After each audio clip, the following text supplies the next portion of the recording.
আল্লাহর নবী আমাদেরকে শিখালেন, ও আমার উম্মতেরা, তোমরা আগে আগে সালাম দাও। কিন্তু আমরা কি করি? পরিচিত মানুষ ব্যতীত আমরা সালামি দিতে চাই না। কথা বলেন ঠিক কিনা? কিন্তু আল্লাহর নবীর আদর্শ কেমন ছিল? হযরত আয়েশা সিদ্দিকা বলেন, আমি নবীজির প্রাণপ্রিয় স্ত্রী হওয়ার পরেও আমি নবীজিকে আগে কখনো সালাম দিতে পারতাম না। আমি নবীজিকে আগে সালাম দেবার পূর্বেই নবীজি কখন আগে আমাকে সালাম দিতেন আমি আয়েশা টেরও পেতাম না। পড়েন সুবহানাল্লাহ। আল্লাহর নবীর একজন সাহাবী বারবার চেষ্টা করে আল্লাহর নবীকে আগে সালাম দেবার, অনেক চেষ্টা করার পরেও আল্লাহর নবীকে আগে কখনো সালাম দিতে পারেন নাই। সাহাবীর মনের মধ্যে একদিন জিদ চাপলো, আজকে যেমন করেই হোক আমি আল্লাহর নবীকে আগে সালাম দেব। সাহাবী একটা টেকনিক করলেন, আমার নবীজিকে দূর থেকে আসতে দেখে সাহাবী একটা মোটা বৃক্ষের আড়ালে দাঁড়ায় গেলেন। আমার নবীজি যখন কাছাকাছি আসলেন, সাহাবী আবার মোটা বৃক্ষের আড়াল থেকে বের হলেন। বের হয়ে আল্লাহ নবীজিকে উদ্দেশ্য করে আচমকা সালাম দিচ্ছেন, আসসালামু আলাইকা ইয়া রাসূলুল্লাহ। আমার নবীজি সালামের জবাব দিলেন আর মুস্কি মুস্কি হাসি মেরে বলছেন, সাহাবীরে, এই রকম কৌশল করে আগে সালাম দিলে কিন্তু সওয়াব পাবা না। সালাম তুমি দিয়েছো ঠিকই, কিন্তু তোমার ভাগ্যে সওয়াব নাই। সব যদি পেতে চাও সামনাসামনি আসো, কত বড় বাপের বেটা হয়েছো। এই পৃথিবীতে মাত্র একজন ব্যক্তিকে পাসপোর্টে আরশে আজিমের ভিসা দেওয়া হয়েছিল, তিনি হলেন মুহাম্মদুর রাসূলুল্লাহ সাল্লাল্লাহু আলাইহি ওয়াসাল্লাম। সেই রাসূলকে নিয়েও ষড়যন্ত্র আছে না নাই? সম্মানিত হাজিরিন, তাহলে এ গেল 1 নম্বর আয়াত। এবার আসেন 2 নম্বর আয়াত। আল্লাহ পাক কি বলছেন? যালিকাল কিতাবু লা রাইবা ফীহি হুদাল লিল মুত্তাকিন। আল্লাহ পাক এখানে বললেন যালিকা, হাদা মানে হলো এইটা, আর যালিকা মানে হলো ওইটা। যালিকা ইসমু ইশারা লিল বাঈর, দূরবর্তী ইশারা সুযোগ শব্দ প্রয়োগ করেছেন, কারণ কোরআনটা এই কিতাব না ওই কিতাব। ওই কিতাব কোথাকার কিতাব? বাল হুয়া কুরআনুম মাজিদুন ফি লাওহিম মাহফুজ। কোরআন হচ্ছে সেই মর্যাদা সম্পন্ন কিতাব যার ঠিকানা দুনিয়ার কোনো ঠিকানা নয়, যার ঠিকানা হতেছে লৌহে মাহফুজ। আল্লাহ পাক বলছেন, বান্দারে, লৌহে মাহফুজে সংরক্ষিত কিতাব আমি আল্লাহ পাক তোমার জন্য নাজিল করে দিয়েছি। এই কোরআনুল কারীমের মধ্যে বিন্দু মাত্র কোনো সন্দেহ নাই। পড়েন সুবহানাল্লাহ। আমরা যখন কোনো বই লিখি, বইয়ের শেষে লিখে দেই, এই বইয়ের মধ্যে কেউ যদি ভুল পেয়ে থাকেন প্রমাণ সহ ধরিয়ে দিতে পারলে পরবর্তী সংকলনে সংস্করণ করে নেওয়া হবে। কিন্তু আল্লাহ পাক কোরআনুল কারীম এমন একটা কিতাব, শুরুতেই চ্যালেঞ্জ ছুড়ে দিয়েছেন, ও বান্দারা, এই কোরআনুল কারীম এমন একটা কিতাব যেই কিতাবের মধ্যে ভুল তো দূরের কথা, সন্দেহের লেশ মাত্র নেই। পড়েন সুবহানাল্লাহ। সন্দেহ মুক্ত একটি কিতাব আল্লাহ পাক আমাদেরকে দিয়েছেন। এখন প্রশ্ন হলো, কেন দিয়েছেন? আয়াতের শেষের অংশে আল্লাহ পাক বলছেন হুদাল লিল মুত্তাকিন। এটা হলো মুত্তাকিদের জন্য পথ প্রদর্শক। কাদের জন্য? মুত্তাকিদের জন্য পথ প্রদর্শক। এখন হয়তো প্রশ্ন আসতে পারে, হুজুর, কোরআন নাকি দেওয়া হয়েছে মানুষের জন্য, কারণ হচ্ছে সব মানুষ কি মুত্তাকি? না, সব মানুষ মুত্তাকি নয়। তাহলে আল্লাহ পাক এক জায়গায় বলছেন মুত্তাকিদের জন্য কোরআন দিয়েছেন, আর এক জায়গায় বলছেন মানুষের জন্য কোরআন দিয়েছেন। তাহলে দুইটা কথা আলাদা হলো কিনা? দুইটা কথা আলাদা হলো। মানুষের জন্য যে আল্লাহ কোরআন দিয়েছেন এটার প্রমাণ কি, দলিল কি? আল্লাহ রাব্বুল আলামিন বলেন, ইয়া আইয়ুহান নাসু ক্বাদ জাআকুম বুরহানুম মির রাব্বিকুম ওয়া আনজালনা ইলাইকুম নূরাম মুবিনা। সূরা নিসা 174 নম্বর আয়াত। আল্লাহ পাক জানিয়েছেন, হে মানুষ মণ্ডলী, কাদেরকে ডাক দিয়েছেন? হে মানুষ জাতি। আল্লাহ কি এখানে বলেছেন হে হুজুর জাতি, হে বক্তা জাতি, হে মুসলমান জাতি? আল্লাহ কিন্তু এ কথা বলেন নাই। ডাক দিয়েছেন, এটা কি ঢাকা? এটা কি টাঙ্গাইল? না। তাহলে কেন বলতেছে? বুঝাই দিতেছে, মানুষদেরকে ডাক দিয়া বলছে, তোমরা যদি এ বাসে উঠো, এ বাস তোমাদেরকে এলেঙ্গা নিয়ে গিয়ে নামিয়ে দেবে, তোমাদেরকে টাঙ্গাইল নিয়ে গিয়ে নামিয়ে দেবে, তোমাদেরকে ঢাকায় নিয়ে গিয়ে নামিয়ে দেবে। ঠিক তেমন করে আল্লাহ পাক এখানে বলেছেন হুদাল্লিল মুত্তাকিন, একথা দ্বারা আল্লাহ পাক বুঝিয়েছেন ও বান্দারা, তোমরা যদি কোরআনুল কারীমটাকে পরিপূর্ণ রূপে তোমরা যদি মেনে চলতে পারো, তাহলে শেষ পর্যন্ত আল্লাহ পাক তোমাদেরকে মুত্তাকি হিসেবে কবুল করে নেবেন। পড়েন সুবহানাল্লাহ। তাহলে আমরা মুত্তাকি হতে চাই কি চাই না? প্রশ্ন এখন আসতে পারে, হুজুর মুত্তাকি হলে লাভ কি? এই যে বিশাল প্যান্ডেলটা সাজিয়েছেন, এই প্যান্ডেলটা কি বিনা কারণে সাজানো? না, এখানে কোরআনুল কারীমের মাহফিল হবে, তাফসীর হবে, এই জন্য এই প্যান্ডেলটা সাজানো। কথা বলেন ঠিক কিনা? এই যে আমার সামনে যে মাইকটা দেওয়া হয়েছে, এই মাইকটা কি বিনা কারণে দেওয়া? না, আমার কণ্ঠের আওয়াজ ছোট, এই আওয়াজটাকে বড় করে সবার কান অবধি পৌঁছে দেবার জন্য এই মাইক্রোফোনের মাইকের ব্যবস্থা। কথা বলেন ঠিক কিনা? তাহলে এখন বিষয় হলো, আল্লাহ পাক মুত্তাকি হতে বললেন, তাহলে সামান্য আমরা সৃষ্টি হয়ে যদি বিনা কারণে কোনো কাজ না করি, তাহলে আল্লাহ পাক বান্দাদেরকে যে মুত্তাকি হতে বলতেছেন, এতে লাভ কি? কারণ ছাড়া বলছে না। এখন প্রশ্ন হলো কি কারণে বলছে? মুত্তাকি হলে লাভ কি? আল্লাহ রাব্বুল আলামিন বলেন মুত্তাকিদের ফয়সালা কি? ইন্নাল মুত্তাকিনা ফি জান্নাতিন ওয়া উয়ুন। পড়েন আল্লাহু আকবার। সূরা হিজরের 45 নম্বর আয়াত। আল্লাহ পাক জানাচ্ছেন নিশ্চয় মুত্তাকি যারা, তারা যাবে জান্নাতে। কোথায় যাবে? জান্নাতে। যে সেই জান্নাতে যাবে যেই জান্নাতে রয়েছে প্রবাহমান নদী সমূহ। পড়েন সুবহানাল্লাহ। জান্নাতের মধ্যে প্রবাহমান নদী থাকবে 4টা। কয়টা? 4টা। 1 নম্বরে যেটি থাকবে সেটি হলো পানির নদী, 2 নম্বরে থাকবে দুধের নদী, 3 নম্বরে থাকবে মধুর নদী, আর 4 নম্বরে থাকবে হলো শরাবের নদী। শরাব এটা কিসের নদী? শরাব হলো যার বাংলা শাব্দিক অর্থ আসে মদ। কি? মদ। এখন হয়তো চিন্তা করতে পারেন, হুজুর মদ জান্নাতে আছে মানে আমরা দুনিয়াতেই মদ পাইকারি দরে খাবো, কারণ মদ হলো জান্নাতি খাবার। কি খাবার? জান্নাতি খাবার। কিন্তু না, দুনিয়ার মদ আর জান্নাতের মদের মধ্যে পার্থক্য আছে। দুনিয়ার মদ খাইলে মাতলামি আসে কি আসে না? কিন্তু জান্নাতের মদ খাইলে মাতলামি আসবে না, বরং শারীরিক শক্তি আরো দ্বিগুণ বৃদ্ধি পেয়ে যাবে। পড়েন সুবহানাল্লাহ। আমি এটাকে এক ভাষায় বলতে পারি, এটা এক প্রকারের শরবত। এটা কি? শরবত।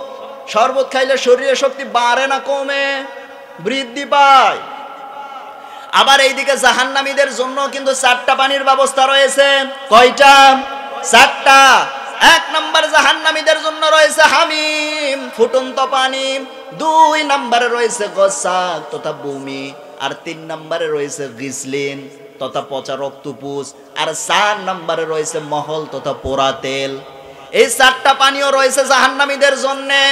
এই পানীয় যখন তারা পান করবে, হজম তো হবে না, দূরের কথা হজম হওয়া, গলা দিয়ে নাড়ি ভুঁড়ি ছিঁড়ে সব একবারে বের হয়ে যাবে। পড়েন নাউযুবিল্লাহ। আমরা কি জাহান্নামে যেতে চাই? আমরা যেতে চাই কোথায়? জান্নাতে। এখন যদি আমরা জান্নাতে যেতে চাই, তাহলে মুত্তাকি হওয়ার দরকার আছে না নাই? মুত্তাকি যদি হতে চাই, তাহলে মুত্তাকির গুণাবলী কি জানারও দরকার আছে না নাই? শেষ পর্যন্ত থাকবেন কারা কারা? হাত তোলেন। আজকে আমি আলোচনা করব মুত্তাকির উপরে, তথা জান্নাতে যাওয়ার জন্য গুণাবলী যেটি অর্জন করতে হবে সেটি হলো মুত্তাকি। আর এই মুত্তাকি হওয়ার জন্য যেই গুণাবলী, এই গুণাবলী আলোচনা শুনবো শেষ পর্যন্ত, তথা জান্নাতি মানুষ হয়ে এখান থেকে আমরা বিদায় নেব ইনশাআল্লাহ। এই নিয়ত করছেন কারা কারা? হাত তোলেন। শেষ পর্যন্ত থাকবেন কারা কারা? আল্লাহ তাআলা প্রত্যেকের হাতকে কবুল করে নিন। পড়েন আমিন। এবং জান্নাতে যাওয়ার সমস্ত আমলগুলো সঠিকভাবে করার তৌফিক দান করুন। সকলে পড়ছি আমিন। এবার আসেন আলোচনার দিকে। মুত্তাকি হব কি করে? মুত্তাকি হওয়ার গুণাবলী অর্জন করার পূর্বে জানতে হবে মুত্তাকি শব্দের অর্থ কি। মুত্তাকি শব্দের অর্থ হচ্ছে খোদা ভীরু, আল্লাহ ভীরু, পরহেজগার। আমরা ভয় পাই কাকে? আল্লাহকে। আমরা বাঘকে ভয় পাই, আমরা সাপকে ভয় পাই, আমরা সিংহকে ভয় পাই। আমরা বাঘ সিংহকে ভয় পাই কেন? কারণ বাঘ সিংহ হচ্ছে একটা হিংস্র প্রাণী। তার হিংস্রতা বা আমার জীবনকে নাশ করে দিতে পারে। এই জন্য আমি বাঘ সিংহকে ভয় পাই। কথা বলেন ঠিক কিনা? আমি সাপকে ভয় পাই কেন? সাপ হলো একটা বিষাক্ত প্রাণী, তার বিষাক্ত ছোবল আমার রক্তকে দূষিত করে আমাকে মৃত্যুর দিকে ঠেলে দিতে পারে। এই জন্য আমি সাপকে ভয় পাই। কিন্তু বাঘের ভয়, সাপের ভয়, সিংহের ভয় আর আল্লাহর ভয় একরকম নয়। আল্লাহর ভয় হচ্ছে সেইটা যে বান্দা আল্লাহকে ভয় করবে, ভয় করে কি করবে? হারামকে বর্জন করে হালালকে গ্রহণ করবে, অন্যায়কে বর্জন করে ন্যায়কে গ্রহণ করবে, একমাত্র আল্লাহকে ভয় করে সেই বান্দাই হবে মুত্তাকি। পড়েন সুবহানাল্লাহ। যে বান্দা গুনার কাছে জড়িয়ে যায় ও কি আল্লাহকে ভয় করে?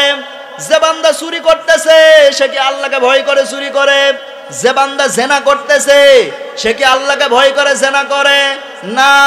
তার হৃদয়ের মধ্যে যদি আল্লাহর ভয় থাকতো সে কখনোই চুরি করতে পারতো না, সে কখনোই জেনা করতে পারতো না। তার হৃদয়ের মধ্যে আল্লাহর ভয় নাই, জন্যই সে বিভিন্ন পাপাচার কাজের মধ্যে লিপ্ত হয়ে গিয়েছে। কথা বলেন ঠিক কিনা? সুতরাং যদি আমরা মুত্তাকি হতে চাই, গুনার কাজ ছাড়ার দরকার আছে না নাই? গুনার সমস্ত কাজ ছেড়ে দিয়ে এবার আসেন কি গুণাবলী অর্জন করতে হবে। মুত্তাকিদের গুণাবলী সম্পর্কে আল্লাহ পাক নিজেই জানিয়েছেন। পরবর্তী আয়াতগুলোতে আল্লাহ রাব্বুল আলামিন বলেন, আল্লাযীনা ইউমিনুনা বিল গায়বি ওয়া ইউকিমুনাস সালাতা ওয়া মিম্মা রাযাকনাহুম ইউনফিকুন। আল্লাহ রাব্বুল আলামিন বলেন, মুত্তাকি কারা? আল্লাযীনা ইউমিনুনা বিল গায়ব, যারা গায়েবের প্রতি বিশ্বাস স্থাপন করে। এখানে আল্লাহ পাক গায়েব বলেছেন। আমি যতগুলো তাফসীর পড়েছি এখানে গায়েব দ্বারা অর্থ কি বোঝানো হয়েছে সব তাফসীরগুলো পড়ে পড়ে যেটা পেয়েছি, কোন মুফাসসিরগণ এখানে গায়েব দ্বারা ফেরেশতা জাতিকেও বুঝিয়েছেন, আবার কোন মুফাসসিরগণ জান্নাতকেও বুঝিয়েছেন, আবার অনেকে দুনিয়াবি জিনিসও বুঝিয়েছেন, যেমন বাতাস, সুগন্ধ, এগুলো দেখা যায় নাকি, এগুলোকে অনেকে বুঝিয়েছেন। কিন্তু এখানে গায়েব দ্বারা সব মুফাসসির একটা বিষয় একমত পোষণ করেছেন, সেটা হলো এখানে গায়েব দ্বারা সরাসরি আমার আল্লাহকে বোঝানো হয়েছে। বলেন সুবহানাল্লাহ। এখন যদি আল্লাহর প্রতি ঈমান আনতে চাই, আল্লাহর প্রতি ঈমান আনার দরকার আছে না নাই? আল্লাহর প্রতি ঈমান আনতে যদি চাই, আল্লাহর প্রতি ঈমান আনতে গেলে চারটা জিনিসের প্রতি বিশ্বাস স্থাপন করা লাগবে। কয়টা? চারটা। এক নাম্বার আল্লাহর জাতে বিশ্বাস, দুই নাম্বার আল্লাহর সিফাতে বিশ্বাস, তিন নাম্বার আল্লাহর কুদরতে বিশ্বাস, চার নাম্বার আল্লাহর হুকুম এবং আহকামে বিশ্বাস। বাংলায় বলে দেই, এক নাম্বার আল্লাহর জাত তথা অস্তিত্বে বিশ্বাস, দুই নাম্বার আল্লাহর সিফাত তথা গুণাবলীতে বিশ্বাস, তিন নাম্বার আল্লাহর কুদরত তথা ক্ষমতায় বিশ্বাস, আর চার নাম্বার হতেছে আহকাম, আল্লাহর আদেশ ও নিষেধ ক্রমে হুকুম এবং আহকাম তথা আদেশ ও নিষেধ ক্রমে বিশ্বাস স্থাপন করার দরকার আছে না নাই? এবার আসেন ব্যাখ্যামূলত বলি। এক নাম্বার আল্লাহর জাত তথা অস্তিত্ব। আল্লাহ পাক নিজের অস্তিত্বের কথা কোরআনুল কারীমের বিভিন্ন জায়গায় বিভিন্ন ভাবে তুলে দিয়েছেন, কিন্তু ছোট্ট একটা সূরার মধ্যে রব্বুল আলামিন নিজের পরিচয় সুন্দর করে তুলে দিয়েছেন। সবারই কম বেশি সূরাটি মুখস্থ আছে, সবাই জবান খুলে আমার সাথে পড়েন, কুল হুয়াল্লাহু আহাদ আল্লাহুস সামাদ লাম ইয়ালিদ ওয়া লাম ইউলাদ ওয়া লাম ইয়াকুন লাহু কুফুয়ান আহাদ। আল্লাহ পাক বলছেন, কুল হুয়াল্লাহু আহাদ, বলো আল্লাহ এক ও দ্বিতীয়। আল্লাহ কি দুই তিনজন নাকি? আল্লাহ কয়জন? আল্লাহ যদি দুই তিনজন হতেন তাহলে কি এই দুনিয়া চলতো নাকি? না। এক আল্লাহ এসে বলতো আজকে আমি শিলাবৃষ্টি দেব, আরেক আল্লাহ এসে বলতো না আজকে আমি কড়া রোদ দেব। এক আল্লাহ এসে বলতো আজকে আমি এমনি বৃষ্টি দেব, আরেক আল্লাহ এসে বলতো না আজকে আমি পুরা দমে কুয়াশা দেব। আল্লাহ আল্লাহ গন্ডগোল হতো কি হতো না? আমার দেশে যে অশান্তিগুলো দেখতেছি, এই অশান্তির প্রধান কারণ কি? এই অশান্তির প্রধান কারণ হচ্ছে আমার দেশে নেতা সংখ্যা বেশি। কথা বলেন ঠিক কিনা? আমার দেশে যে নেতা সংখ্যা বেশি, এটা আমার কথা নয়, এটা ওনাদেরই কথা। কিছুদিন পূর্বে এক নেতা এরকম মঞ্চে দাঁড়িয়ে বক্তব্য দিচ্ছিলেন আমাদের জাতিকে আরো এগিয়ে যেতে হবে, আরো উন্নত হতে হবে, আরো স্মার্ট। যেই বলছে স্মার্ট, অমনি মঞ্চ ভেঙে পড়া সারা। এবার ভাঙা মঞ্চে তিনি মাইক নিয়ে বলছেন, আমার দলে নেতার সংখ্যা বেশি, এবার কর্মীর দরকার। কিসের দরকার? কর্মীর দরকার। তাহলে আমার দেশে যে নেতার সংখ্যা বেশি, এটা কি আমারই কথা না ওনাদেরই কথা? ওনাদেরই কথা। আমার মুসলমান ভাইয়েরা, সুতরাং আল্লাহ দুই তিনজন নয়, আল্লাহ হচ্ছেন একজন। আল্লাহ কয়জন? আল্লাহ হলেন একজন, একাধিক নন।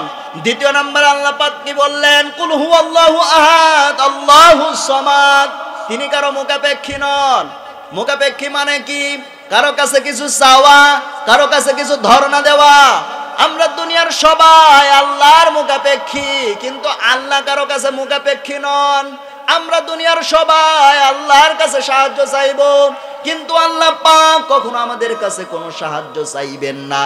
কিন্তু দুনিয়ার বুকে এখন কিছু মানুষ বের হয়েছে, আল্লাহর কাছে সাহায্য চাওয়া বাদ দিয়ে আরেকজনের কাছে সাহায্য চাই। আছে না নাই? সামান্য যদি বিপদে পড়ে ও ছাতা দৌড় মারে চেয়ারম্যানের কাছে। আছে না নাই? কিন্তু আল্লাহ পাক বলছেন, তোমরা সাহায্য চাইবা আমার কাছে। ইয়াকা না'বুদু ওয়া ইয়াকা নাস্তাঈন। আমরা সাহায্য চাইবো কার কাছে? আল্লাহর কাছে সাহায্য চাইবো। অনেকে হয়তোবা চিন্তা করতে পারেন, সেটা ছোটবেলায় হয়। আল্লাহ আমাদের কাছে যদি সাহায্য না চায়, তাহলে আল্লাহ যে আমাদেরকে নামাজ রোজা পড়তে বলে, এগুলো কি? আমরা হয়তোবা চিন্তা করতে পারি নামাজ রোজা হলো আমরা যেমন খাবার খাই, আল্লাহ মনে হয় নামাজ রোজা খায় কি? এরকম চিন্তা আসতে পারে না? ছোটবেলায় এগুলো চিন্তা আসে। ছোটবেলায় আমরা যেমন খাবার খাই, আল্লাহ মনে হয় নামাজ রোজা খাই, এরকম চিন্তা আসে না ছোটবেলায়? হ্যাঁ। আমার মামার ছোটবেলায় একটা গল্প বলতো যে নামাজ পড়লে খাওয়া পাওয়া যায়। কি পাওয়া যায়? খাওয়া পাওয়া যায়। সাথে একটা করে গল্প বলতো, এক ছেলেকে তার মা বলেছে নামাজ পড়লে খাওয়া পাওয়া যায়। ও ছেলে প্রথমার্ধ নামাজে গিয়েছে, তাবারক পেয়েছে, নিয়ে এসেছে। দ্বিতীয় একটা আবারও গিয়েছে, তাবারক আর পায় নাই। সব ওয়াক্তে কি তাবারক আসে? সব ওয়াক্তে তার তবারক আসবে না। দ্বিতীয় ওয়াক্তে গিয়েছে, তবারক যখন পায় নাই, বাড়িতে এসে মাকে বলছে, মা তুমি তো বললে নামাজ পড়লে খাওয়া পাওয়া যায়, কিন্তু মসজিদে গেলাম কিছু তো পেলাম না। এবার মা ডাক দিয়ে বলছে, ঠিক আছে বাবা, তুমি এবার মসজিদে যাবে, যাওয়ার পরে যদি কোনো তবারক কোনো খানা যদি তুমি না পাও, বাড়িতে তুমি চলে আসবে। আসার পরে তুমি কি করবে? বিছানার চাদরের নিচে অথবা বালিশের নিচে তুমি এক পোটলা করে খাবার পাবে। মানে ছেলে নামাজ পড়ে আর মা খাবার রেখে দেয়। ছেলে নামাজ পড়ে, মা খাবার রেখে দেয়। এইভাবেই দীর্ঘদিন চলতেছিল। কিন্তু হঠাৎ করে একদিন মা কোথায় জানি এক আত্মীয়র বাসায় বেড়াতে গিয়েছে। এদিক থেকে ছেলে রয়ে গিয়েছে। 2-3 দিন পর আত্মীয়তা যখন শেষ হয়ে গিয়েছে, বাড়িতে যখন ফিরে এসেছে, বাড়িতে ফিরে আসার পরে ছেলেকে ডাক দিয়ে বলছে, বাবা তুমি কি নামাজ পড়েছো? ছেলে বলছে, হ্যাঁ মা পড়েছি। মা বলছে, খাবার কি পেয়েছো? ছেলে বলছে, হ্যাঁ মা পেয়েছি। তবে আশ্চর্যের একটা ঘটনা ঘটেছে, সেটা হলো তুমি যেদিন থেকে চলে গিয়েছো, তুমি যতদিন ছিলে ততদিন 1 প্যাকেট করে খাবার পেয়েছি, কিন্তু তুমি যেই দিন থেকে তুমি চলে গিয়েছো, সেই দিন থেকে আমি প্রত্যেকবারে প্রত্যেক ওয়াক্তে আমি 2 প্যাকেট করে খাবার পেয়েছি। পড়েন সুবহানাল্লাহ। যদি এটা কোরআন হাদিস না, কিন্তু শিক্ষণীয় এজন্য বললাম।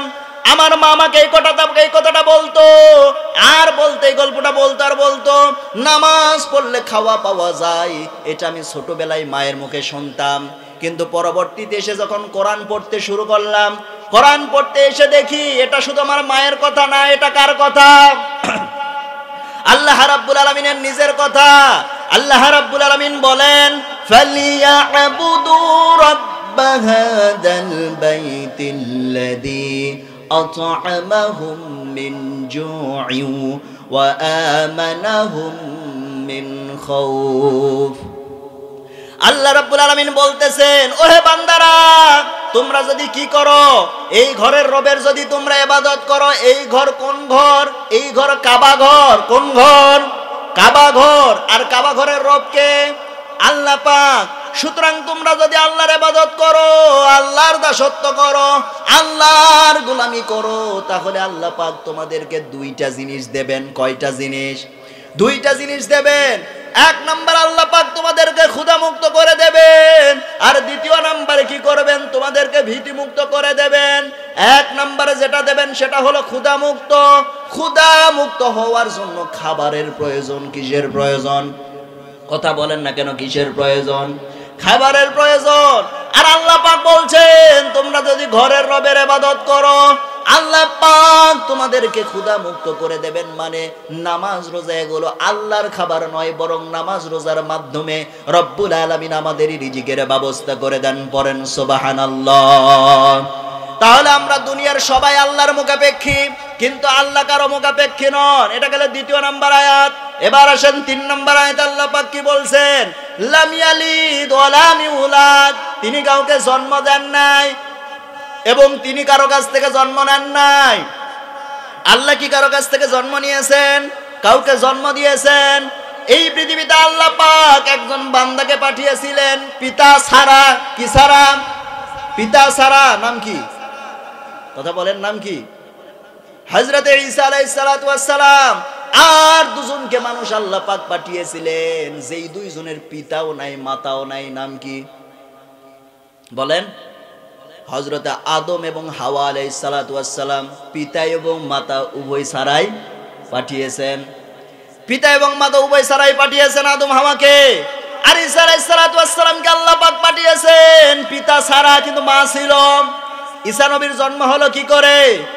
ঈসা নবীর মায়ের নাম হচ্ছে হযরতে মারিয়াম। মারিয়াম ছিলেন সম্ভ্রান্ত বংশের একজন মেয়ে, সম্ভ্রান্ত ফ্যামিলির মেয়ে, বড় ফ্যামিলির মেয়ে। সে কি করত? বাইতুল মুকাদ্দাসের খেদমতে ছিল। বাইতুল মুকাদ্দাসের খেদমতে ছিল। সে ছিল বড় আল্লাহওয়ালা মহিলা। কেমন আল্লাহওয়ালা মহিলা ছিল দেখেন। হযরতে মারিয়াম আলাইহিস সালাতু ওয়াস সালাম যে ঘরে থাকতেন, সে ঘরে হযরতে জাকারিয়া আলাইহিস সালাতু ওয়াস সালাম সকাল বিকাল তার ঘরে খাবার পৌঁছিয়ে দিতেন। কিন্তু হঠাৎ করে 2-3 দিন তিনি আসতে পারলেন না। 2-3 দিন পর যখন ফিরলেন, 2-3 দিন পরে ফেরার পরে তিনি এসে দেখতেছেন মরিয়মের ঘরের ভিতরে সুন্দর সুন্দর টসটসে ফল রেখে দেওয়া আছে। এবার জাকারিয়া আলাইহিস সালাতু ওয়াস সালাম বলছেন, ও হে মরিয়ম, তুমি এই ফলমূলগুলো কোথায় পেয়েছো? জাকারিয়া আলাইহিস সালাতু ওয়াস সালামের উত্তরে মরিয়ম বলতেছেন, ও হে আল্লাহর নবী জাকারিয়া, এই ফলগুলো আল্লাহ রাব্বুল আলামিন জান্নাত থেকে তার ফেরেশতাদের মাধ্যমে আমার জন্য বরাদ্দ করে দিয়েছেন। পড়েন সুবহানাল্লাহ। চিন্তা করেন কত বড় আল্লাহওয়ালা মহিলা, যার জন্য রব্বুল আলামিন জান্নাত থেকে খাবারের বরাদ্দ দেন। এত বড় একজন আল্লাহওয়ালা মহিলা। আল্লাহ পাক সিদ্ধান্ত নিলেন সেই মহিলার পেটেই পাঠাবেন হযরতে ঈসা আলাইহিস সালাতু ওয়াস সালামকে। হযরতে মারিয়াম আলাইহিস সালাতু ওয়াস সালাম একদিন গোসল করার জন্য হাম্মাম খানায় ঢুকেছেন। এমন সময় জিবরিল আমিন যুবক বেশে মরিয়মের সামনে হাজির। সাধারণত একটা তরুণী বা যুবতীর গোসলখানার ভিতরে যদি একজন যুবক প্রবেশ করে, ওই মহিলা কি ঠিক থাকবে? কখনোই ঠিক থাকবে না। মরিয়ম আলাইহিস সালাতু ওয়াস সালাম বিব্রত বোধ করলেন। ডাকতে বলছেন, ও হে যুবক, তুমি কেন আমার গোসলখানার ভিতরে এসেছো? এবার যুবক ডাক দিয়ে বলছে, ও হে মারিয়াম, তুমি কোনো ভয় পেও না। আমি দুনিয়ার সাধারণ কোনো যুবক নয়, আমি হতেছি আল্লাহর পক্ষ থেকে নিয়োজিত ফেরেশতা হযরতে জিবরিল আমিন। পড়েন সুবহানাল্লাহ। মরিয়ম আলাইহিস সালাতু ওয়াস সালাম এবার স্বস্তি পেলেন। ডাক দিয়ে বলছেন, কেন এসেছেন? আল্লাহ কেন পাঠিয়েছেন? জিবরিল আমিন বলছেন, ও হে মরিয়ম, আল্লাহ পাক পাঠিয়েছেন তোমাকে পরবর্তী জামানার নবী হযরতে ঈসা আলাইহিস সালাতু ওয়াস সালামের মা বানাবেন। এই কথা শোনার সাথে সাথে মরিয়ম আলাইহিস সালাতু ওয়াস সালাম হাসতে শুরু করলেন। ডাক দিয়ে বলছেন, এখন আমার বিয়েই হলো না, আর আমার পেটে সন্তান আসবে কি করে? জিবরিল আমিন বলছেন, এই জন্য আল্লাহ পাক আমাকে পাঠিয়েছেন। হাদিসের মধ্যে বর্ণনা এসেছে দুইটা। এক বর্ণনা এসেছে বুক গহ্বরে ফুৎকার দিলেন, আরেক বর্ণনা এসেছে কাপড়ের আস্তিনটা ধরে টান মারলেন, ফুৎকার দিলেন, মিন্স বন্ধ হয়ে গেল। বাহ্যিক সিমটম যখন প্রকাশ পেয়ে গেল, গর্ভবতীর বাহ্যিক নমুনা যখন প্রকাশ পেয়ে গেল, এবার এলাকার লোকজন বলা শুরু করে দিল, ওরে মরিয়ম, তোমার তো স্বামী নাই, সন্তান বাইলা কোথায়? নিশ্চয়ই তোমার চরিত্র চলে গিয়েছে। মরিয়ম আলাইহিস সালাতু ওয়াস সালাম বলছেন না, আমার চরিত্র যায় নাই, আল্লাহ পাক আমাকে স্বামী ছাড়াই সন্তান দান করেছেন। কিন্তু মরিয়ম আলাইহিস সালাতু ওয়াস সালামের কথা কেউ বিশ্বাস করলো না। সবার মুখে একটাই কথা, না মরিয়ম তোমার চরিত্র চলে গিয়েছে। এক পর্যায়ে কি করলো, মরিয়মকে তহমত দিয়ে লোকালয় থেকে বের করে দিল। মরিয়মের যুসক যেই দিকে যায় সেই দিকেই তিনি রওনা দিয়ে দেন। আর এই সন্দেহের সম্পূর্ণ তীরটা ছুড়ল আল্লাহর নবী হযরতে জাকারিয়া আলাইহিস সালাতু ওয়াস সালামের উপরে। পড়েন নাউযুবিল্লাহ। জাকারিয়া আলাইহিস সালাতু ওয়াস সালামের আসামি করা হলো, তার বিরুদ্ধে ট্রাইব্যুনাল গঠন হলো। যখন কাঠগড়ায় দাঁড় করিয়ে দেওয়া হলো, বলা হলো জাকারিয়া তুমি এটা কেন করেছো? জাকারিয়া আলাইহিস সালাতু ওয়াস সালাম বলছেন না, আমি এই কুকর্মটি করি নাই, আমি এই কাজ করি নাই। কেউ জাকারিয়া আলাইহিস সালাতু ওয়াস সালামের কথা বিশ্বাস করলো না। সবাই মিলে সিদ্ধান্ত দিল, না এই কাজটি জাকারিয়াই করেছে, অতএব জাকারিয়াকে মৃত্যুদণ্ড দাও। সেই সময় মৃত্যুদণ্ড ছিল দুইটা সিস্টেমে, একটা ছিল শুলে চড়ানো যেটা বলে, একটা ছিল নিচ দিয়ে বর্ষা ঢুকিয়ে দিয়ে মাথাতে বের করে ফেলবে, আরে একটা মৃত্যুদণ্ড ছিল মাথা দিয়ে ছিঁড়ে, একদম করাত দিয়ে ছিঁড়ে, মাথা থেকে করাত দিয়ে ছিঁড়ে দুই খণ্ড করে শেষ করে ফেলবে। আল্লাহর নবী জাকারিয়ার বিরুদ্ধে ফয়সালা আসলো, করাত দিয়ে ছিঁড়ে জাকারিয়াকে শেষ করে ফেলো। এক পর্যায়ে করাত দিয়ে ছিঁড়ে আল্লাহর নবী জাকারিয়া আলাইহিস সালাতু ওয়াস সালামকে শহীদ করে ফেলা হলো। পড়েন নাউযুবিল্লাহ।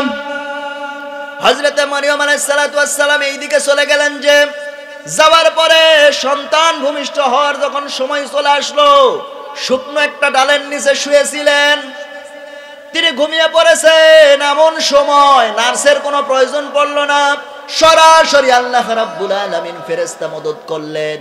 ফেরেশতার মাধ্যমে হযরতে ঈসা আলাইহিস সালাতু ওয়াস সালাম দুনিয়ার জমিনে আগমনের সমস্ত ফয়সালা করে দিয়েছেন। পড়েন সুবহানাল্লাহ। হযরতে মারিয়াম আলাইহিস সালাতু ওয়াস সালাম ঘুম থেকে জাগা পেয়ে দেখতেছেন তার ডান পাশে সদ্য প্রসূত সন্তান আল্লাহর নবী ঈসা আলাইহিস সালাতু ওয়াস সালাম দুনিয়ার বুকে চলে এসেছেন। আমার মুসলমান ভাইরা, মরিয়ম আলাইহিস সালাতু ওয়াস সালাম এবার উপর দিকে তাকালেন, শুকনো ডালের নিচে শুয়েছিলেন, সেই শুকনো ডালটা লতা পাতায় ভরপুর হয়ে গিয়েছে, টসটসে ফল ধরা আছে। তিনি সেই ফলগুলো পারলেন, খেলেন, শারীরিক শক্তি ফিরে পাইলেন। 2 দিন নয়, 3 দিন নয়, মাত্র 1 দিনের মাথায় আল্লাহ পাক মরিয়মকে বলছেন, মরিয়ম যাও, তোমার এবার লোকালয়ে ফিরে যাও। এবার মরিয়ম আলাইহিস সালাতু ওয়াস সালাম বলছেন, আল্লাহ লোকজন যদি জিজ্ঞেস করে উত্তর কি দেব? আল্লাহ বললেন, মরিয়ম তোমার চিন্তা করতে হবে না, তুমি রোজা রাখবা। আর যদি কেউ কিছু জিজ্ঞেস করে তাহলে তুমি সরাসরি বলবে আমি রোজা রেখেছি, যা জিজ্ঞেস করার ওই শিশুটিকেই করো। এবার মারিয়াম আলাইহিস সালাতু ওয়াস সালাম যখন লোকালয়ে চলে আসলেন, লোকজন বলা শুরু করে দিল, ওহে মারিয়াম তোমার তো দেখি লাজ লজ্জা শরম কিছু নাই, তুমি আবার লোকালয়ে এসেছো। এবার মরিয়ম আলাইহিস সালাতু ওয়াস সালাম বলছেন, লোকজনদেরকে ডাকতে বলছেন, আমি আল্লাহর কসম করে বলছি আমি কোনো গুনার কাজ করি নাই, আর তোমরা আমাকে কোনো কিছু জিজ্ঞেস করো না, আমি রোজা রেখেছি। তোমাদের যা জিজ্ঞেস করার দরকার তোমরা ওই শিশুটিকেই জিজ্ঞেস করো। পড়েন সুবহানাল্লাহ। লোকজন এবার বলা বলি শুরু করে দিল, ওই দুগ্ধপোষ্য সন্তান কিভাবে কথা বলবে? মাঝখান থেকে হঠাৎ করে একজন লোক হযরত ঈসা আলাইহিস সালাতু ওয়াস সালামকে উদ্দেশ্য করে বলছেন, ও হে শিশু, তোর বাবাকে তুই নিজেই বলে দে। এবার ঈসা আলাইহিস সালাতু ওয়াস সালাম দোলনা থেকে আঙ্গুল উঁচু করে তিনি জবাব দিতেছেন, ক্বালা ইন্নী আবদুল্লাহ আতানিয়াল কিতাবা ওয়া জাআলানি নাবিয়্যা وجعلني مباركا أينما كنت وأوصاني بالصلاة والزكاة ما دمت حيا। ঈসা আলাইহিস সালাতু ওয়াস সালাম বললেন, ক্বালা ইন্নী আব্দুল্লাহ, ইন্নী আব্দুল্লাহ, আমি হলাম আল্লাহর বান্দা। কার বান্দা? আল্লাহর বান্দা। আতানিয়াল কিতাবা ওয়া জাআলানি নাবিয়্যা, আল্লাহ পাক আমাকে একখানা গ্রন্থ দিয়েছেন, একখানা কিতাব দিয়েছেন, আর জামানার নবী বানিয়ে পাঠিয়েছেন। আর তোমরা যে মহিলার সাথে কথা বলতেছো উনি সাধারণ কোনো মহিলা নয়, উনি হচ্ছেন একজন নবীর মা। অতএব নবীর মায়ের সাথে তোমরা সাবধানে কথা বলো। পড়েন সুবহানাল্লাহ। এরপরে বললেন ও জাআলানি মুবারাকান আইনামা কুনতু, আমি যে জায়গায় আছি আল্লাহ পাক সে জায়গাকে বরকতময় করে দিয়েছেন। কি করে দিয়েছেন? বরকতময় করে দিয়েছেন। তার মানে এখান থেকে বোঝা গেল ঈসা নবী বৈধ না অবৈধ? বৈধ ছিলেন। এখান থেকে বোঝা গেল এইটা বৈধ জিনিস যে জায়গায় থাকবে আল্লাহ পাক সে জায়গায় বরকত দেবেন। অবৈধ জিনিস যে জায়গায় থাকবে সেই জায়গায় আল্লাহ কোনো প্রকার বরকত দেবেন না। কথা বলেন ঠিক কিনা? আমার মুসলমান ভাইরা, আল্লাহ পাক বলছেন, ঈসা নবী বললেন ও জাআলানি মুবারাকান আইনামা কুনতু, আমি যে জায়গায় আছি আল্লাহ পাক জায়গাটাকে বরকতময় করে দিয়েছেন। ওয়া জাআলানি মুবারাকান আইনামা কুনতু আওসানি বিস-সালাতি ওয়াজ-যাকাতি মা দুমতু হাইয়া। আর আল্লাহ পাক আমাকে দুইটা নসিহত করেছেন, দুইটা নির্দেশ দিয়েছেন, দুইটা আদেশ দিয়েছেন। কয়টা? দুইটা।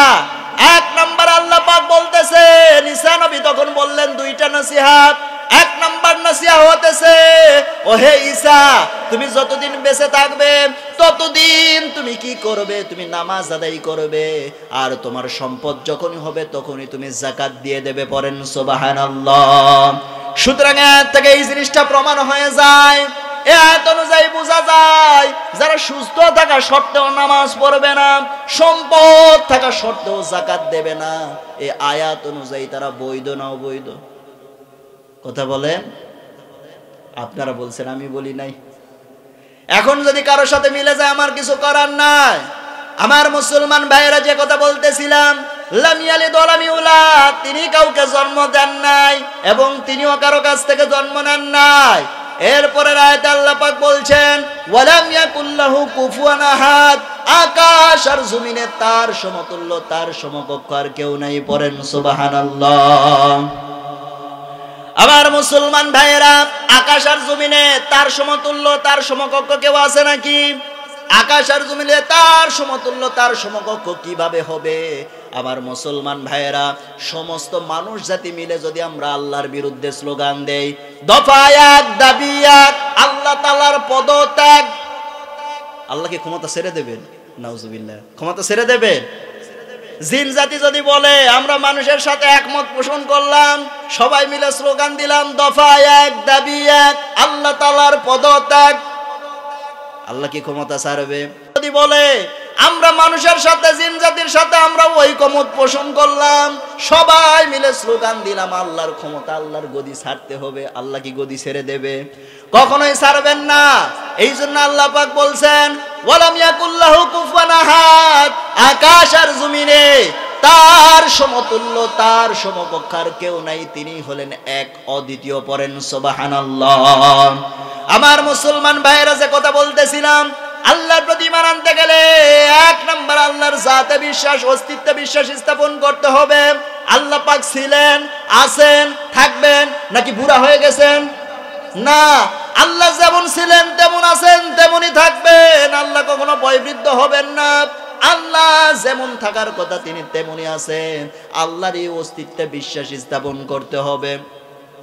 দুই নাম্বার আল্লাহর সিফাত তথা গুণাবলী। আল্লাহর গুণাবলী নাম কতগুলো? আল্লাহর গুণাবলী নাম কতগুলো?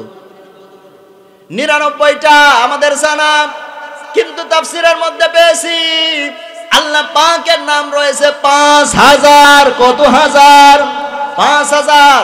তাওরাতে রয়েছে 1000, জাবুরে রয়েছে 1000, ইনজিলে রয়েছে 1000, কোরআনে রয়েছে 1000, লৌহে মাহফুজে রয়েছে 1000। কয় হাজার হলো?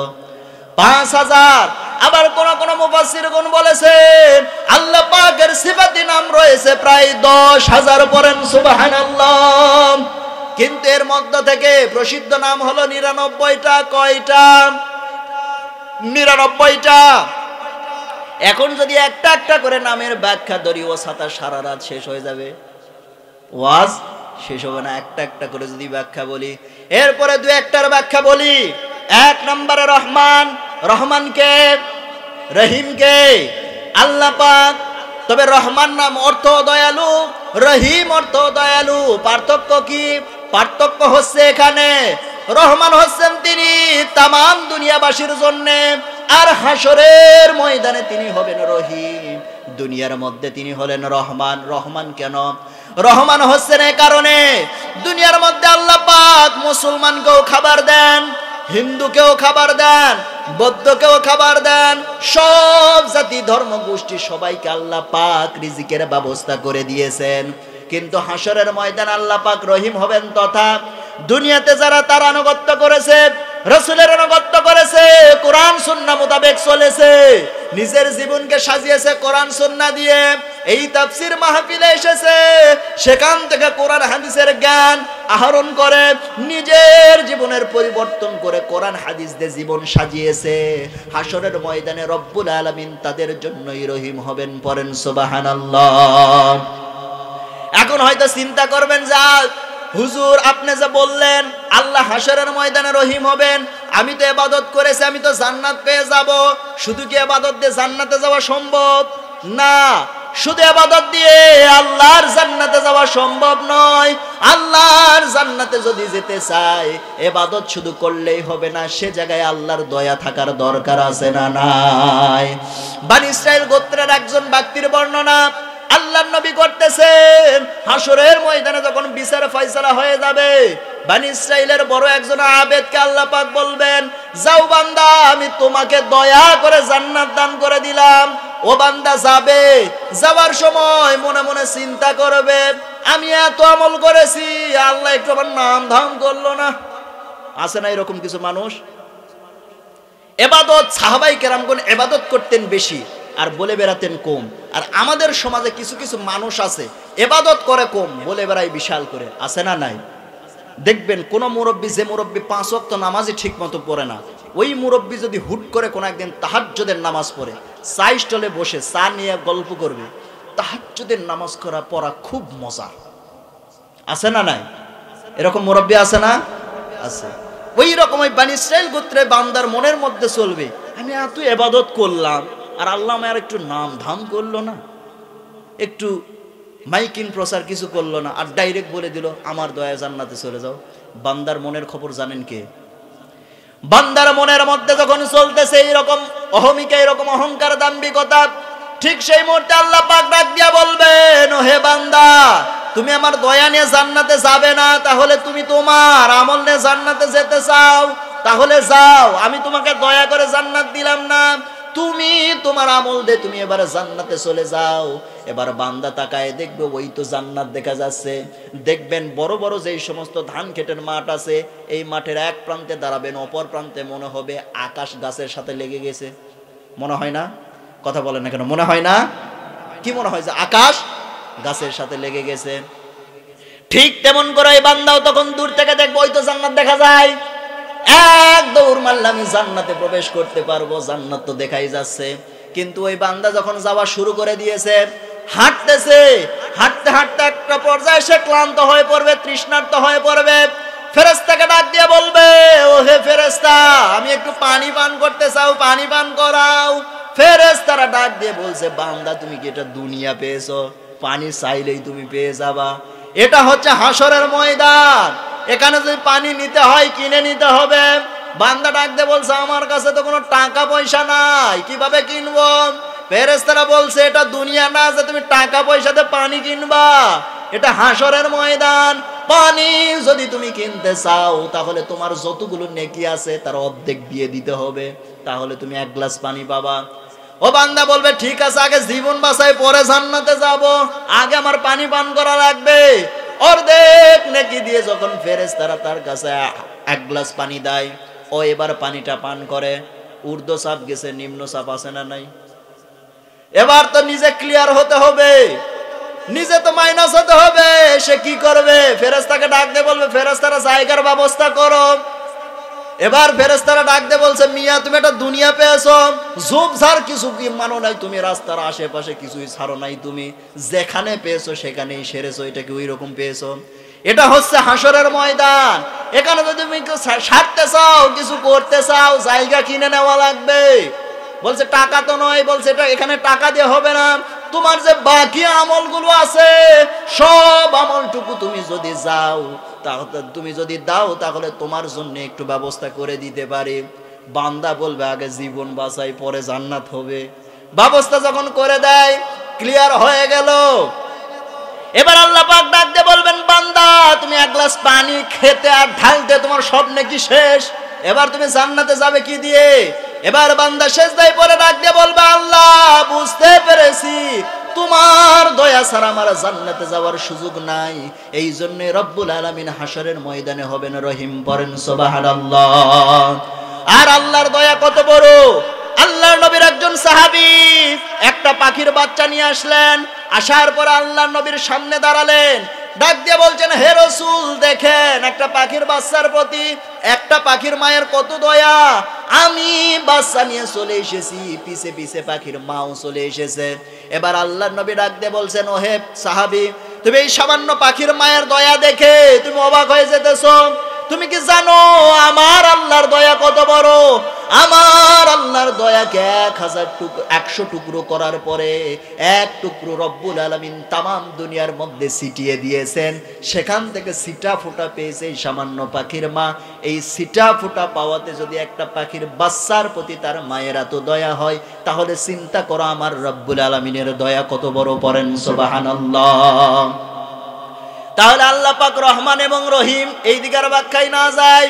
2 নাম্বার আল্লাহ, 2 নাম্বার গেল। 3 নাম্বার আল্লাহর নাম হচ্ছে খালিক। আল্লাহর নাম কি? খালিক। খালিক শব্দের অর্থ কি? সৃষ্টিকর্তা।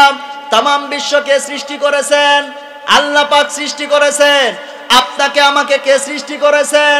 আল্লাহ পাক সৃষ্টি করেছেন। মানুষকে আল্লাহ পাক কত সুন্দর করে সৃষ্টি করেছেন একটু খেয়াল করেন। আল্লাহ পাক আমাকে দুইটা চোখ দিয়েছেন। একটা চোখ হলেও দুনিয়া দেখতে পেতাম, কিন্তু রব্বুল আলামিন ভালোভাবে দেখার জন্য দুইটা চোখের ব্যবস্থা করে দিয়েছেন। পড়েন সুবহানাল্লাহ। আবার 2টা কিডনি দিয়েছেন। একটা কিডনি হলো মানুষ বাঁচবে, কিন্তু রব্বুল আলামিন 2টা কিডনি কেন দিলেন?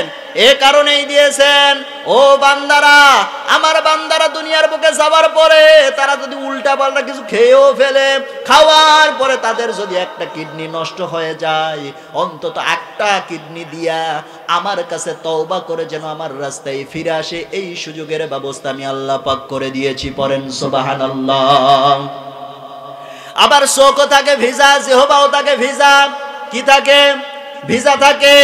আল্লাহ রাব্বুল আলামিন বলেন, আলাম নাজআল লাহু আইনাইনি ওয়া লিসানান ওয়া শাফাতাইন ওয়া হাদাইনাহুন নাজদাইন। আল্লাহ রাব্বুল আলামিন বলছেন, আমি আল্লাহ পাক চোখ দিয়েছি, চোখের মধ্যে কোনো হাড্ডি নাই। জিহ্বা দিয়েছি, জিহ্বার মধ্যে কোনো হাড্ডি নাই। আমি আল্লাহ পাক ঠোঁট দিয়েছি, ঠোঁটের মধ্যে কোনো হাড্ডি নাই। আবার চোখও থাকে ভিজা, জিহ্বাও থাকে ভিজা।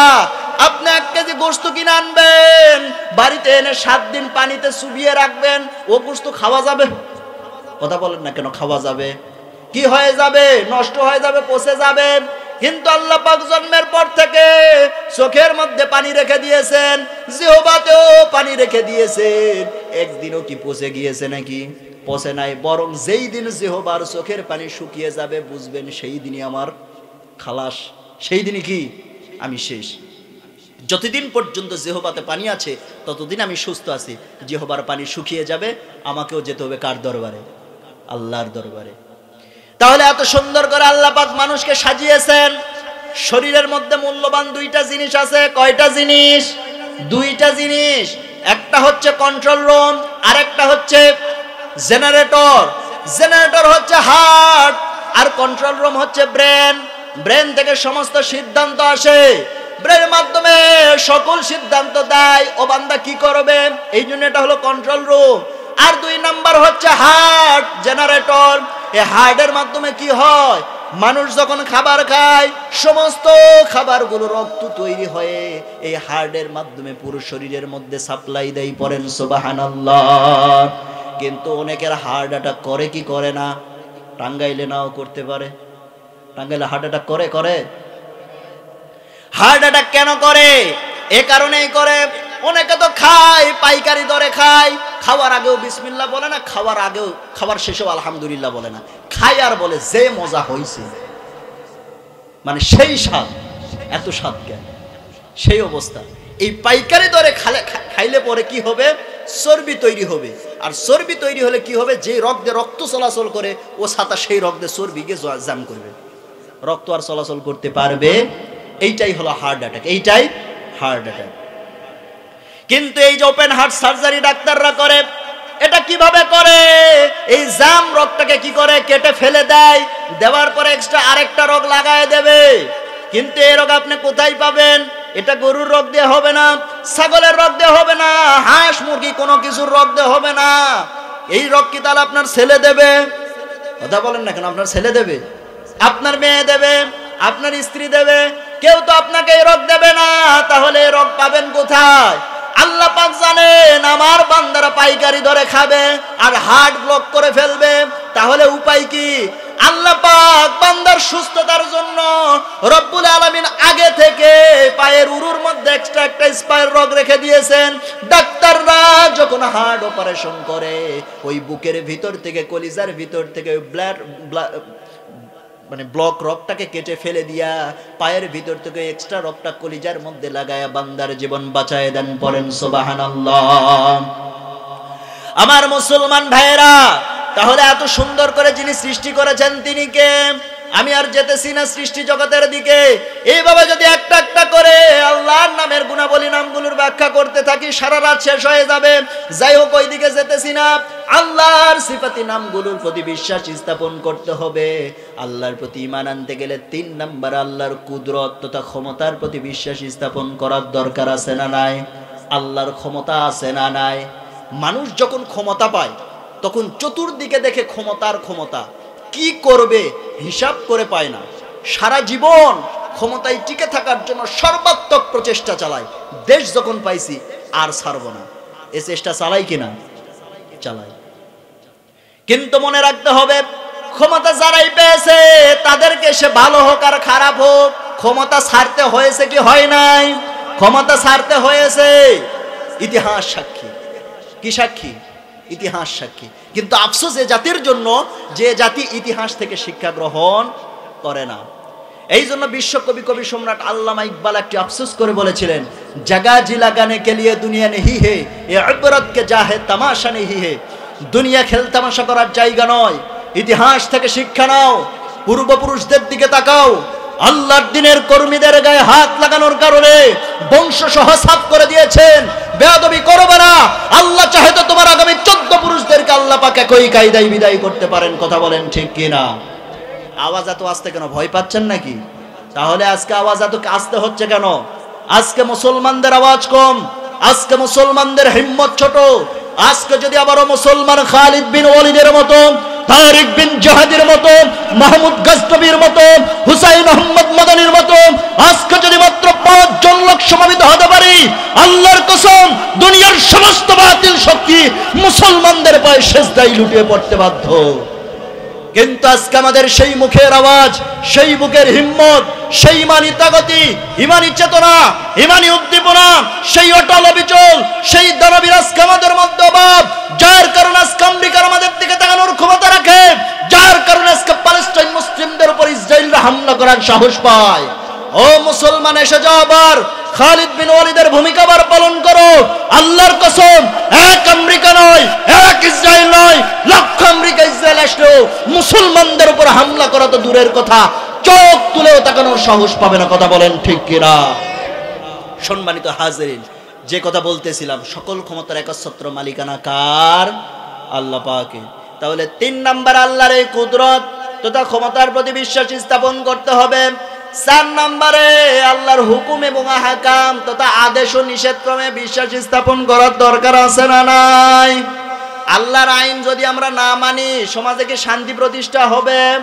কখনোই শান্তি প্রতিষ্ঠা হবে না।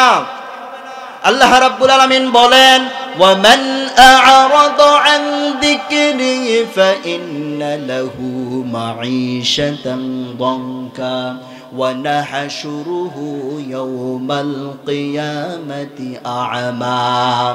সূরা তাহা 16 নম্বর পারার 19 নম্বর পৃষ্ঠার 13 নম্বর লাইনের 124 নম্বর আয়াত। এটা আল্লাহ পাক জানিয়েছেন, ও বান্দারা, তোমরা আমার আইন থেকে, আমার নিয়ম নীতি থেকে যারা মুখ ফিরিয়ে নেবে, আমি আল্লাহ রাব্বুল আলামিন তাদের জীবনটাকে সংকীর্ণ করে দেব। পড়েন নাউযুবিল্লাহ। সমাজের মধ্যে আল্লাহর আইন বাস্তবায়ন করার দরকার আছে না নাই? সমাজের মধ্যে কি আল্লাহর আইন আছে? সাংস্কৃতিক জগতের দিকে তাকান, ও সাথে আল্লাহর আইনের আশেপাশে নাই। কথা বলেন ঠিক কি না? কিছুদিন পূর্বে শুনলাম এক হুজুরের মুখে 16 জোড়া ছাত্র ছাত্রী মাট্রিক পরীক্ষা দিতে যায় বিয়া পাশ করছে। ছেলে বাবাকে ফোন করে বলছে, বাবা বৌমা দেখে যান, বাপ অজ্ঞান হয়ে গেছে। পরে ছেলে বাবাকে ফোন করে বলছে, বাবা অজ্ঞান হয়ে লাভ নাই, এখন আমার জীবন ও মরণ শেফালির হাতে, ইচ্ছে করলে মারতে পারে, পারে বাঁচাতে। এখন আমার জীবন ও মরণ সুইটির হাতে। নাম কি আবার সুইটি? বিউটি, মিম জিম লিটুন যতন খতন 11 টাকারা সেরাগালি সন্দেশ টেট্টন পলেস্টার সুতি টাঙ্গাইলি জামদানি খামদানি আমদানি রপ্তানি। মানে নামের বেলায় আমরা কি যে রাখি আমরা নিজেরাও জানি না। কথা বলেন ঠিক কিনা? কথাই কথা বলে, যেহেতু মনে হলো হাদিসের মধ্যে এসেছে আল্লাহ পাকের কাছে 2টা নাম সবচাইতে প্রিয়। কয়টা নাম? 2টা। 1 নাম্বার হচ্ছে আব্দুল্লাহ, 2 নাম্বার হচ্ছে আব্দুর রহমান। কিন্তু সে আব্দুল্লাহ নাম নিয়ে ঠাট্টা হয় কি হয় না? কোন পুরুষের যদি একটু সতর্কহীন হয়ে যায়, ডাক দিয়ে বলবে, তোরা আব্দুল্লাহ সামান আছে না নাই?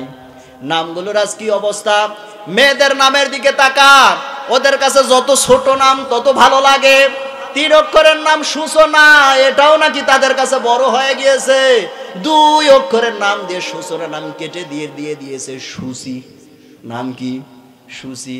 মেয়েদের কি শুধু নামই ছোট হয়েছে? মেয়েদের নামের সাথে সাথে মেয়েদের পোশাকগুলো ছোট হয়ে গিয়েছে। কথা বলেন ঠিক কিনা? আগে ছিল 4 পিস, এরপরে 3 পিস, তারপরে 2 পিস, এরপরে 1 পিস। অথচ আল্লাহ রাব্বুল আলামিন বলেন, ওয়াকারনা ফি বুয়ুতিকুন্না ওয়ালা তাবাররাজনা তাবাররুজাল জাহিলিয়াতিল উলা। সূরা আহজাব 22 নম্বর পারার 16 নম্বর পৃষ্ঠা, 22 নম্বর পারার 1 নম্বর পৃষ্ঠার 4 নম্বর লাইনে 33 নম্বর আয়াত। এটা আল্লাহ পাক জানিয়েছেন, ওহে নারীরা, তোমরা কি করবা? ঘরের পরিবেশে থাকবা, বাহিরে যাবে না।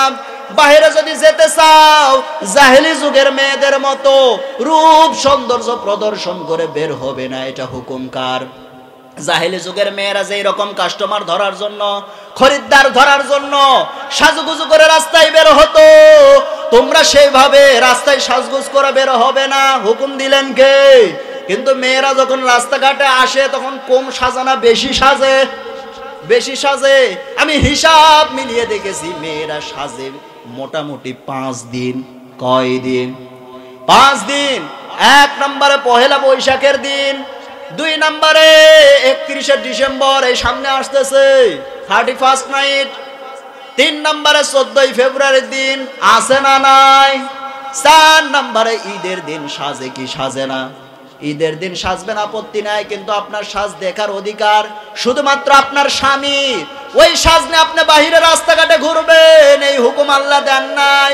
আর 5 নম্বরে যেদিন সাজে সেদিন হলো কোনো বিবাহ অনুষ্ঠানে গেলে। বিবাহ অনুষ্ঠানগুলোতে গেলে মনে হয়, বিবাহ অনুষ্ঠানগুলোতে গেলে দেখবেন, এখন গেলে দেখা যায় বিবাহ অনুষ্ঠানগুলোতে কাজের মহিলা বাদ দিয়ে মনে হবে সবগুলোর বিয়ে একসাথে। কথা বলেন না কেন? আমার মুসলমান ভাইয়ের সর্বশেষ আর একদিন সাজে। সেটা কোন দিন সাজে? যেদিন মার্কেটে যাবে। মার্কেটে যাওয়ার দিন এমন সাজ সাজতেছে, স্বামী ডাক দিয়ে বলছে, স্বামীর মানে 2 চোখ দিয়ে লেবুর রসের মতো টপ টপ করে পানি পড়তেছে। স্ত্রী ডাক দিয়ে বলছে, কে গো কাঁদো কেন? স্বামী ডাক দিয়ে বলছে, তোমার সাজ দেখে মনে হচ্ছে তুমি কোথাও যাবা। স্ত্রী বলছে, হ্যাঁ ঠিকই ধরেছো, আমি একটু মার্কেটে যাব। স্বামী ডাক দিয়ে বলতেছে, ওই জন্যই তো কাঁদতেছি। তো ঠিক আছে, মার্কেটে যাবা, বাচ্চাকে সাথে নিয়ে যাও। স্ত্রী ডাক দিয়ে বলছে, কাজ নাই তো আমি মার্কেটে বাচ্চা নিয়ে যাব। মার্কেটে যে ভিড়, ও ভিড়ের মধ্যে যদি বাচ্চা নিয়ে যায়, ও বাচ্চা মারা যাবে। আচ্ছা মুসলমান জবাব দেবেন, যেই ভিড়ের মধ্যে গেলে বাচ্চা মরবে, ওই ভিড়ের মধ্যে যে ওর বউ কুলবালিশ হবে, সেই কথা খেয়াল ছিল না? কথা বলো না কেন? খেয়াল ছিল না? এবার স্বামী ডাক দিয়ে বলছে বাচ্চা রেখে যাবে বুঝলাম, কিন্তু দুধ খাওয়াবে কে? স্ত্রী এবার স্বামীর হাতে ফিডার একখান ধরিয়ে দিয়ে বলছে তুমি খাওয়াও। স্বামীর হাতে সন্তানকে উঠিয়ে দিয়ে হাইব্রিড জাতের লিপস্টিক মেখে এবার ঢং ঢং করে যখন মার্কেটে চলে যায়, যাওয়ার পরে একদম দোকানদারের সামনে গিয়ে পায়ের উপর পা তুলে দিয়ে বসবে। বসার পরে ডাক দিয়ে বলবে ভাইয়া একটা শাড়ি দেখানো যাবে কি? মানে এমন ভাবে বলবে, হরকত তানবিন তাসদিদ মদ মাখরা সিফাত, বাগন্না বেগুন্না ওয়াজিব গুন্না কোনো ভুল নাই, সব সহি শুদ্ধ আদায়। বলবে ভাইয়া একটা শাড়ি দেখানো যাবে কি? দোকানদার কম না, ও একখান শাড়ি বের করে নিজের গায়ে লটকায় দিয়ে বলতেছে আপা এই শাড়িটা না আপনাকে দারুণ মানাবে। মানে ওটা আরেক লম্পট, ওইটা কি আরেক লুচ্চা। এগুলো সমাজে আছে না নাই? আবার অনেকের 40 বছর বয়স হয়ে যায়, 50 বছর বয়স হয়ে যায়, এরপরেও বিয়ে করতে চায় না। ভালো টাকা পয়সা ইনকাম করে, অনেকে প্রবাসে থাকে, দেশে থাকে না, থাকে কোথায়? বিদেশে। কোথায় থাকে? প্রবাসে থাকে, ভালো টাকা পয়সা ইনকাম করে, এরপরেও বিয়ে করতে চায় না। যদি বলেন বিয়ে করেন না কেন? বলে বিয়ে করে বউকে খাওয়াবো কি? আচ্ছা মুসলমান জবাব দেবে 40 বছর বয়সেও যে যুবক বিয়ে করে না ও কি ঠিক আছে না বাইপাস মারে? কথা বলেন না কেন? ওর চরিত্র কি ঠিক আছে? ওর চরিত্র আগেই চলে গিয়েছে। এই জন্য সমাজের মধ্যে যদি আল্লাহর আইন থাকতো তাহলে সমাজের মধ্যে শান্তি আসতো কি আসতো না? এই জন্য আল্লাহ পাক বলছেন ইয়া মা'শারাল জিন্নি ওয়াল ইনসি ইন ইসতাতা'তুম আন তানফুদু মিন আকতারিস সামাওয়াতি ওয়াল আরদি ফানফুদু লা তানফুদুনা ইল্লা বিসুলতান ফাবিআইয়ি আলা'i রাব্বিকুমা তুকাল্লিবান। সূরা রহমান 27 নম্বর পারার 11 নম্বর পৃষ্ঠার 9 ও 10 নম্বর লাইনে 33 ও 34 নম্বর আয়াত 2 আল্লাহ পাক জানিয়েছেন ওহে মানব জাতি এবং জিন জাতি দুজনকে আল্লাহ পাক ডাক দিয়া বলছে তোমরা যদি আমার আইনকে পছন্দ না করো, আমার বিধানকে যদি পছন্দ না করো, আমার দুনিয়া থেকে তোমরা বের হয়ে চলে যাও। কিন্তু যাবে কোথায়? সব জায়গায় সম্রাট, সব জায়গায় সুলতান একমাত্র কে? আল্লাহ। আল্লাহর ক্ষমতার বাইরে কি যাবার সুযোগ আছে? কোনো সুযোগ নেই। তাহলে আল্লাহর প্রতি ঈমান আনতে গেলে 4টা জিনিসের প্রতি বিশ্বাস স্থাপন করতে হবে। কয়টা জিনিস? 4টা। 1 নাম্বার আল্লাহর জাতে বিশ্বাস, 2 নাম্বার আল্লাহর সিফাতে বিশ্বাস, 3 নাম্বার আল্লাহর কুদরতে বিশ্বাস, 4 নাম্বার আল্লাহর হুকুম এবং হাকামে বিশ্বাস। একটু ধৈর্য ধরে শোনেন, আমি আলোচনা রেখে যাওয়ার হুজুর নয় যে আগামী বছর আবার যেন দাওয়াত দেয়, এই জন্য আমি ওয়াজ করি না। আমি ওয়াজ করব আপনাদেরকে কিছু একটা শিখিয়ে দিয়ে যাতে আপনারা আমল করতে পারেন। তাহলে মুত্তাকি হওয়ার জন্য 1 নাম্বার আল্লাহর প্রতি বিশ্বাস স্থাপন করতে হবে। 2 নাম্বার বলছেন আল্লাহ পাক আল্লাযীনা ইউমিনুনা বিল গায়বি ওয়া ইউকিমুনাস সালাত, নামাজ কায়েম করতে হবে। সমাজে নামাজ কায়েম করার দরকার আছে না নাই? নিজেই তো আমরা নামাজ ঠিক মতো পড়ি না, কায়েম করব কি? এই জন্য কায়েম করার জন্য নামাজও পড়তে হবে ইনশাআল্লাহ। আর 3 নাম্বারে মুত্তাকি হওয়ার জন্য গুণাবলী ওয়া মিম্মা রাযাকনাহুম ইনফিকুন, হালাল পন্থায় উপার্জন করে হালাল পন্থায় ব্যয় করব ইনশাআল্লাহ। অনেকে হালাল পন্থায় উপার্জন করে কিন্তু যাত্রা কনসার্ট এরকম অনেক মাহফিল আছে। এখনই যদি শাহিন ভাই বলে মাহফিলের জন্য কিছু দান করুন, মাঝখান থেকে এক লোক দাঁড়িয়ে বলবে 500 টাকা দান করলাম, কিন্তু ওই লোকে আবার খোঁজ নিয়ে দেখবেন যদি কোনো জায়গায় যাত্রা কনসার্ট হয় উনি ডাক দিয়ে বলবেন মমতাজকে নিয়ে আসো, যত টাকা লাগে আমি আছি। এরকম লোক নাই? আছে। আপনি হালাল পন্থায় উপার্জন করলেন কিন্তু হারাম পন্থায় ব্যয় করলেন। আমি যখন মোবাইলে এমবি তুলি আমি চিন্তা করি আমার এই এমবিটা যেন কোনো মহিলার ভিডিও দেখে না পার হয়, আমার এই এমবিটা যেন কোনো খারাপ কাজে কোনো গুনাহের কাজে ব্যয় না হয়ে যায়, কোনো গান যেন আমি না শুনি। সব সময় চিন্তা করি আমার এই এমবিটা যেন অন্তত হলেও কোরআনের জন্য একটু খেদমত হয়, কোরআনের খেদমত হয়। আমার মুসলমান ভাইয়েরা, এই জন্য যা করবেন সব কিছু ব্যয় করার সময় চিন্তা করবেন আপনি কোন কাজে ব্যয় করতেছেন, কোন খাতে ব্যয় করতেছেন, সব চিন্তা ভাবনা করে ব্যয় করবেন। এইটা হলো মুত্তাকিদের গুণাবলী। মুত্তাকিদের 4 নাম্বার গুণাবলী ওয়াল্লাযীনা ইউমিনুনা বিমা উনজিলা ইলাইকা ওয়া মা উনজিলা মিন ক্বাবলিক ওয়া বিল আখিরাতি হুম ইউকিনুন। তোমাদের সামনের কিতাব তথা কোরআনুল কারীম এবং তোমাদের পূর্ববর্তী 103 খানা কিতাব, এই কিতাবের প্রতি বিশ্বাস স্থাপন করবে। এটা হলো মুত্তাকিদের 4 নাম্বার গুণাবলী। 5 নাম্বার গুণাবলী হতেছে ওয়াবিল আখিরাতি হুম ইউকিনুন, আখিরাত দিবসের প্রতি বিশ্বাস স্থাপন করতে হবে। মুসলমান জবাব দেবেন এই পৃথিবী কি চিরকাল থাকবে নাকি? ইদাস সামাউন ফাতারাত ওয়া ইদাল কাওয়াকিবু তাতারাত ইদাশ শামসু কুবিরাত ওয়া ইদান নুজুমু কাদারাত ইদা যুলজিলাতিল আরদু জিলজালাহা ওয়া আখরাজাতিল আরদু আসকালাহা ওয়া ক্বালাল ইনসানু মা লাহা। আসমান ফেটে ফেটে পড়বে, তারকাগুলো ছিটকে ছিটকে পড়বে, সূর্য সংকুচিত হয়ে যাবে, জমিন প্রকম্পিত হবে, এরপরে জমিন তার রেখে দেওয়ার সমস্ত কিছু উদ্গীরণ করে দেবে। মানুষ বলবে এত কিছু সাজালাম, এত কিছু করলাম, এত কিছু বানালাম, কিন্তু সব কিছু তো মাটির সাথে মিশে গেল, কিছুই থাকবে না, সব ফানা ফানা হয়ে যাবে। কুল্লু মান আলাইহা ফানি ওয়া ইয়াবকা ওয়াজহু রাব্বিকা যুল জালালি ওয়াল ইকরাম ফাবিআইয়ি আলাই রাব্বিকুমা তুকাযযিবান। সব ফানা ফানা হয়ে যাবে, টুকরো টুকরো হয়ে যাবে, ডেস্ট্রয়েড হয়ে যাবে। কেবলমাত্র শুধুমাত্র একমাত্র যিনি ঠিক থাকবেন তিনি কে? আল্লাহ ঠিক থাকবেন, বাকি সব শেষ হয়ে যাবে। এরপরে দাঁড়াতে হবে হাসরের ময়দানে, আল্লাহর সামনে হিসাব নিকাশ হবে। এই আখিরাত দিবসের প্রতি বিশ্বাস স্থাপন করতে হবে। আর সর্বশেষ আল্লাহ পাক বলছেন উলাইকা আলা হুদাম মির রাব্বিহিম ওয়া উলাইকা হুমুল মুফলিহুন। পড়েন সুবহানাল্লাহ। এই মুত্তাকি যারা 5টা গুণাবলী অর্জন করবে তারাই হলো আল্লাহর পক্ষ থেকে হেদায়েত প্রাপ্ত, আর তারাই কি হবে? ওয়া উলাইকা হুমুল মুফলিহুন, তারাই হবে সফলকাম। পড়েন সুবহানাল্লাহ। মুত্তাকি যারা তারা কি হবে? সফলকাম হয়ে যাবে।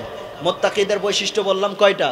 তো যে কথা বলতেছিলাম, মুত্তাকিদের যে 5টা গুণাবলী, 1 নাম্বার আল্লাহর প্রতি ঈমান, 2 নম্বরে নামাজ কায়েম, 3 নম্বরে হালাল পন্থায় উপার্জন, হালাল পন্থায় ব্যয়, 4 নম্বরে সামনের কিতাব পূর্ববর্তী কিতাব সমস্ত কিতাবের প্রতি বিশ্বাস, আর 5 নম্বরে আখিরাত দিবসের প্রতি বিশ্বাস।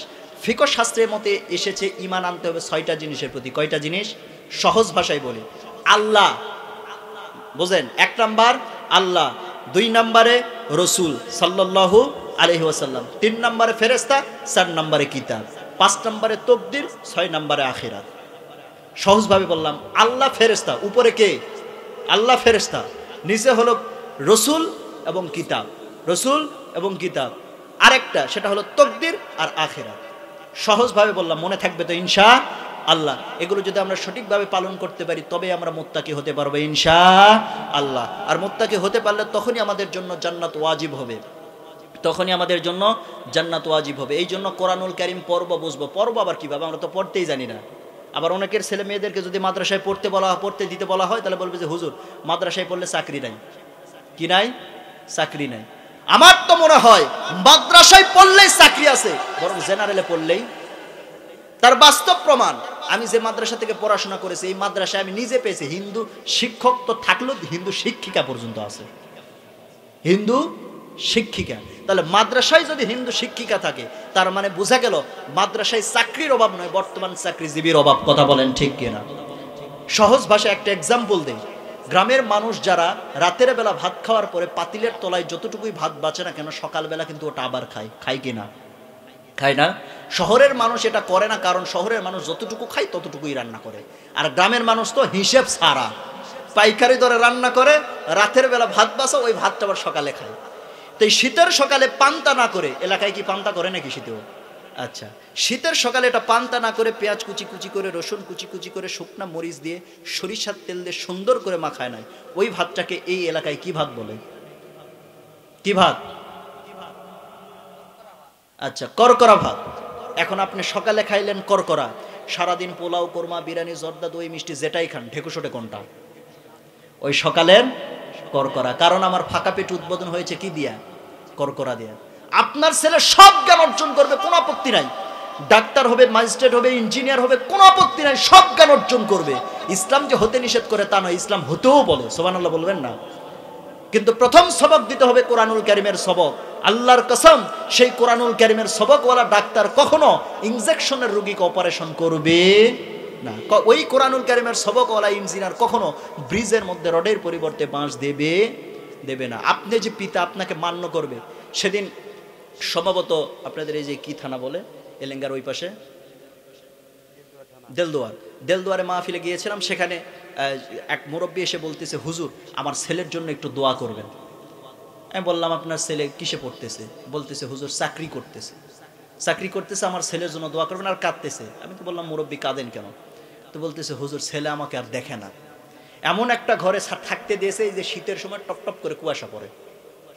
তাই আমি বললাম, ছেলেকে কি মাদ্রাসায় পড়িয়েছিলেন? বলতেছে যে না। মনে মনে তখন এমন রাগ উঠলো যে আমি তখন মনে মনে বলতেছি, জোরে তো আর বলতে পারতেছি না, মনে মনে বলতেছি, ছেলেকে মাদ্রাসায় পড়াননি, তা এমন ঘরেই তো থাকতে দেবে যে ঘর দিয়ে কুয়াশা পড়বে টপ টপ করে, শরবত আর পড়বে না ওই ঘর দিয়ে। তো ছেলেকে মাদ্রাসায় পড়ানোর দরকার আছে না নাই? আদব শিক্ষা দেবার জন্য মাদ্রাসার বিকল্প কোনো প্রতিষ্ঠান নাই। এই জন্য মাদ্রাসায় পড়াবো। মাদ্রাসায় পড়ালে দুনিয়াও হাসিল, আখিরাতও হাসিল। ইনশাল্লাহ আমরা আমাদের প্রত্যেকের যাদের ছোট্ট ছোট্ট সন্তান, ছোট্ট ছোট্ট ভাই, ছোট্ট ছোট্ট নাতি, তাদেরকে আমরা মাদ্রাসায় দেবো। কে কে দিতে রাজি আছে একটু হাত তোলেন তো দেখি। শেষে ওয়াদাটা নিতে চাই ইনশাআল্লাহ। আল্লাহ প্রত্যেকের হাতকে কবুল করুন, পড়ুন আমিন।